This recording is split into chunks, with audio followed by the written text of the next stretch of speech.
बंदर की तो हमेशा से आदत रही है कि वो जंगल में रहने वाले सभी जानवरों की नकल उतारता था, मगर उसने कभी भी शेर की नकल नहीं उतारी थी, क्योंकि राजा शेर अक्सर अपनी गुफा के अंदर ही रहता था।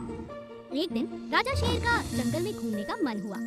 घूमते घूमते राजा शेर एक प्यारे से तालाब के पास आकर बैठ गया और अपने आप से बातें करने लगा। वाह, कितनी खूबसूरत जगह है। अभी राजा ने इतना कहा ही था कि तालाब के पास के पेड़ के ऊपर बैठा हुआ बंदर उसकी नकल करता है और वही बातें दोहराने लगता है जो शेर कहता है।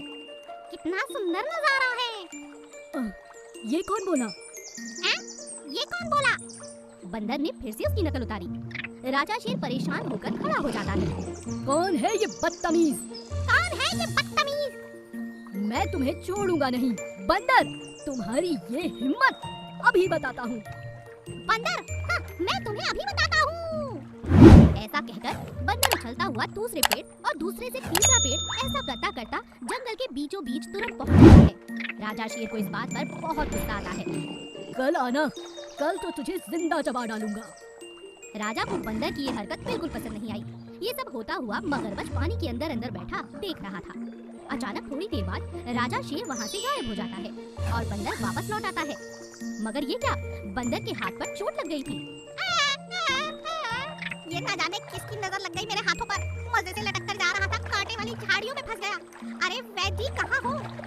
मगरमच्छ जंगल का वैद्य था। मगरमच्छ पानी से निकलता है और बंदर की मरहम पट्टी करता है। मगरमच्छ बहुत समझदार था। उसने राजा शेर को पीछे से आते हुए देखा और समझ गया कि इस बार राजा शेर बंदर को कच्चा चबा जाएगा। समझदार मगरमच्छ ने बंदर को इशारा किया और कहा, जब तक मैं ना कहूं चुप रहना। बंदर सर हिलाता है। तभी मगरमच्छ बंदर से कहता है, वाह, तुम्हारे विचार बहुत अच्छे हैं हमारे राजा जी के बारे में। मैं भी यही मानता हूँ कि हमारे राजा शेर से बेहतर इस जंगल में कोई जानवर नहीं है। मगर तुम आज जिस तरह से उनका मजाक बना रहे थे, जब मुझे बता रहे हो तो उन्हें भी मिलकर इस बात की माफी जरूर मांग लेना।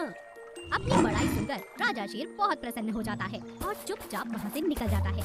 बाद में मगरमच्छ बंदर से कहता है, आज तो मैंने तुम्हें बचा लिया, मगर याद रहे अपने से शक्तिशाली का मजाक कभी नहीं उड़ाना चाहिए। समझ गया। बंदर को अपनी गलती का एहसास होता है और वो अपने घर सुरक्षित पहुँच जाता है। प्यारे बच्चों, सब्सक्राइब वाले बटन पर क्लिक करके हमारे दोस्त बन जाओ ऐसे ही मजेदार कार्टून की वीडियोस देखने के लिए। जंगल में रहने वाला बाघ सुबह शाम सैर करने का शौकीन था। उसे जंगल के आसपास सैर कर कर वापस लौटकर जंगल में आना बहुत पसंद आता था। एक दिन ढलने वाला था और बाघ आराम से टहलता हुआ जंगल की तरफ लौट रहा था। अचानक उसे एक भयंकर आवाज सुनाई दी। अरे, ये कैसी आवाज है? मुझे लगता है ये इस दिशा से आ रही है, जाकर देखता हूँ। बाघ उसी दिशा की तरफ चलने लगता है जहाँ पर उसे आवाजें आ रही थी। बाघ ने छुपकर देखा, गाड़ी आती है और सफेद रंग के एक शेर को वहाँ पटक कर चली जाती है। अरे, इतने बड़े शेर को और ये गाड़ी, लगता है ये तो शहर से आई है। गाड़ी के जाने के बाद बाघ तुरंत शेर के पास जाता है। शेर बेहोश हालत में था, उसे कुछ समझ में नहीं आ रहा था। हे भगवान, ये तो जिंदा है, मगर इस हालत में लगता है ये काफी ज्यादा उम्र का है, बुजुर्ग है।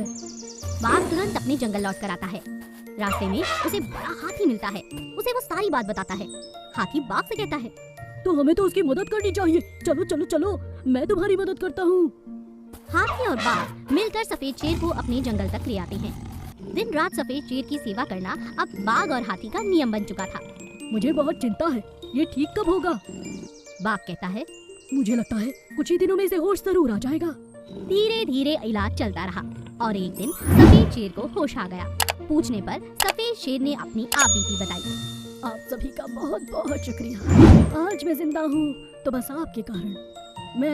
मैं क्या बताऊँ, असल में बचपन में ही जंगल से कोई शिकारी मुझे ले गया था और मुझे शहर के सर्कस में ही पाल पोस कर बड़ा किया गया। सारी उम्र शहर में निकाली है, सर्कस में लोगों को तमाशा दिखाता था। अब बूढ़ा हो गया, चलना फिरना मेरे बस की बात नहीं और करतब तो बिल्कुल नहीं दिखा सकता।